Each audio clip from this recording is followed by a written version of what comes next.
Hi, എൻ്റെ പേര് സിഫാന. ഞാൻ ഇൻഡസ് എഡ്യൂക്കേഷനിലാണ് പഠിച്ചത്. 2023 ബാച്ചിലർ സ്റ്റുഡൻ്റ് ആയിരുന്നു. ആക്ച്വലി ഇത്രയും ഗ്യാപ്പ് ഉള്ളത് കൊണ്ട് എനിക്കൊരു കൺഫ്യൂഷൻ ആയിരുന്നു, എക്സാമൊക്കെ എങ്ങനെയായിരിക്കും എന്ന് വെച്ചാൽ. ഇത്രയും ഗ്യാപ്പ് ഉള്ളതുകൊണ്ട് കുറേയൊക്കെ ഞാൻ മറന്നു പോയായിരുന്നു. പിന്നെ അവിടെ ഇവിടെയൊക്കെ ആയിട്ടുള്ള ഒരു ഓർമ്മയൊക്കെ ഉള്ളായിരുന്നു. പിന്നെ ഞാൻ HR കോണ്ടാക്ട് ചെയ്ത് അങ്ങനെ സുരയ്യ മാമിൻ്റെ നമ്പർ തന്ന് മാമുമായിട്ട് കോണ്ടാക്ട് ചെയ്ത് ആദ്യമേ തന്നെ മാം നല്ല മോട്ടിവേഷനായിട്ടായിരുന്നു. എക്സാമൊക്കെ നമുക്ക് പഠിച്ചു കഴിഞ്ഞാൽ നമുക്ക് എഴുതിയെടുക്കാൻ പറ്റും, പാസ്സാകും എന്നുള്ള ഒരു ഇതായിരുന്നു മാമിൻ്റെ ആ സംസാരത്തിൽ തന്നെ എനിക്കൊരു കോൺഫിഡൻസ് വന്ന് പഠിച്ചു കഴിഞ്ഞാൽ നമുക്കിത് പാസ്സാകും എന്നുള്ള. അങ്ങനെ ഞാനിത് പഠിക്കാനായിട്ട് തുടങ്ങി. അങ്ങനെ വീട്ടിൽ തന്നെ ഞാൻ എല്ലാം കൂടെ, അപ്പം മാം പറഞ്ഞു ഒന്നും കൂടെ ഒന്ന് ബ്രഷപ്പ് ചെയ്യാൻ പറഞ്ഞു. എന്ന് വെച്ചാൽ ഒന്നും കൂടെ ഒന്ന് റീവൈൻഡ് ചെയ്യാനായിട്ട്. പഠിച്ചത് എവിടെയൊക്കെയൊക്കെ ഓർമ്മയുണ്ട്, എന്നാലും ചില ഗൈഡ് ലൈൻസും കാര്യങ്ങളൊക്കെ ചിലതൊക്കെ മറന്നു പോകും നമ്മൾ, ഇത്രയും ഗ്യാപ്പ് വന്നതുകൊണ്ട്. അങ്ങനെയെല്ലാം ഞാൻ 2-3 മാസം തന്നെ ഇരുന്ന് എല്ലാം ഒന്ന് ജസ്റ്റ് ഒന്ന് ബ്രഷപ്പ് ചെയ്ത് റിവൈൻഡൊക്കെ ചെയ്ത് പഠിച്ച് അത് കഴിഞ്ഞിട്ട് ഇൻസ്റ്റിറ്റ്യൂട്ടിൽ നിന്ന് തന്നെ മാം എനിക്കൊരു 16 മോക്ക് പേപ്പേഴ്സ് തന്നു ചെയ്യാനായിട്ട്. അതൊക്കെ ഇരുന്ന് നല്ലോണം കൃത്യമായിട്ട് 4 മണിക്കൂറിനുള്ളിലെല്ലാം ചെയ്ത് തീർത്ത്. അതിൽ ആദ്യത്തെ മോക്ക് പേപ്പേഴ്സൊക്കെ ഇച്ചിരി ടഫൊക്കെ ആയിരുന്നു. അപ്പം അതിനൊക്കെ ഇച്ചിരി മാർക്ക് കുറവൊക്കെ ആയിരുന്നു.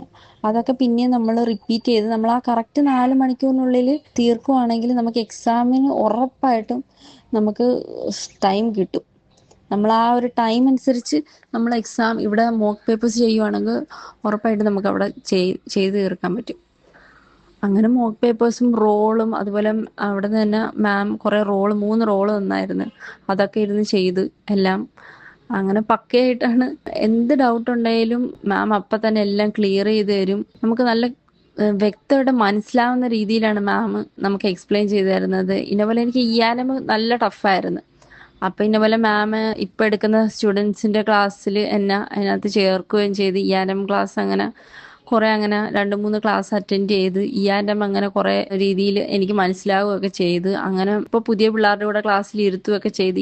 ക്ലാസ് ടഫായി എന്ന് പറഞ്ഞതുകൊണ്ട് ബാക്കിയൊക്കെ പിന്നെ നമുക്ക് കുഴപ്പമില്ല. ബാക്കിയെല്ലാം ഗൈഡ് ലൈൻസും കാര്യങ്ങളൊക്കെ മാമൊക്കെ പറഞ്ഞൊക്കെ തരികയൊക്കെ ചെയ്ത്. മോക്ക് നമ്മളെ എത്ര മാത്രം നമുക്ക് ചെയ്യാൻ പറ്റും അത്ര നമ്മൾ മാർക്ക് കുറവുള്ളത് നമ്മൾ റിപ്പീറ്റ് ചെയ്യുവാണെങ്കിൽ നമുക്ക് ഉറപ്പായിട്ടും ഇത് കിട്ടും. ഞാൻ ഇൻഡസ് എഡ്യൂക്കേഷനിൽ പഠിച്ചത് കൊണ്ട് മാത്രമാണ് എനിക്ക് ഇത്രയും സ്കോർ ചെയ്യാൻ പറ്റത്. ഞാൻ ഈ റീസെൻ്റ്ലിയാണ് CPC എക്സാം എഴുതിയത്. എനിക്ക് 83% മാർക്ക് ഉണ്ടായിരുന്നു. ഞാൻ അത്രയും മോക്ക് കംപ്ലീറ്റും പിന്നെ അത് റിപ്പീറ്റ് ചെയ്തത് കൊണ്ട് മാത്രമാണ് എനിക്ക്.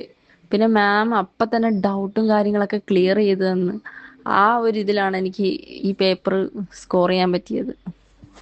Thank you.